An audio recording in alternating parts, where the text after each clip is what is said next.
Hey folks, Barefoot Ken here, and this is a different kind of barefoot operation today. I'm wearing a fancy dress shirt, the kind I used to wear all the time. I've got some sandals with me, but I'm in the middle of Fort Worth, just tooling around. This is a parking area, but it's the center of where all the museums are. And this is the Dallas Art Museum. So my mission today is something called the Barefoot Autism Challenge, which I came across recently. A fellow named Tyler Leach, who's autistic, came up with the idea, and he said that in many cases autistic people like to go barefoot because it provides them natural stimulation and helps them feel grounded in their surroundings. And that's important to them. It's important to everybody.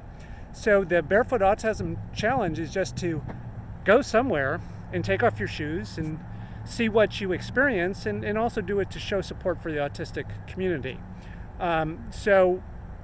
I decided I would try that, and I figured I would go visit some of the art museums in Fort Worth, which I had seen before while running the Cowtown Marathon. So I came out here with a very specific strategy in mind because barefoot is different. Part of the fun about barefoot is that it is different, and you're telling people, hey look, conventional wisdom is sometimes not right, can't always be right, and some of us say, hey, wait a minute, we don't need this technology, the shoes in this case.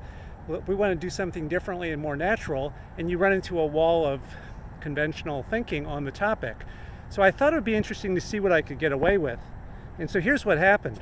I got shot down twice in a row. I tried two museums, and they were both very insistent that the law requires shoes in a museum.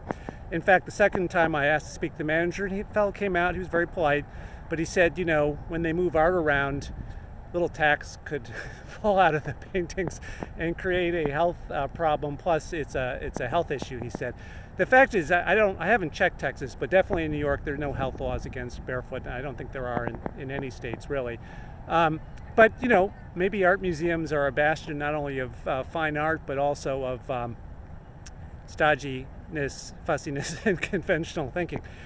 So look, I think the Barefoot Autism Challenge is a worthy idea on many fronts, not only to show support for autistic people, but also to push the boundaries of conventional thinking. And so I'm going to try some other Barefoot Autism Challenge operations, so to speak. So stay tuned. Typically, the Barefoot Autism Challenge takes place in April of each year. So I'm a little bit off sync on the calendar, but I encourage other folks to give it a try. And it's not about getting into fights with other people. That's why I'm well dressed and carrying the sandals, and I've rehearsed some of the things I might say. You know, if you want to be different, you have to manage your interactions with other people. That's the point I'd make. So I was successful in not getting arrested in any case. Hope you're doing great. Encourage you to try something weird and different, and see you soon.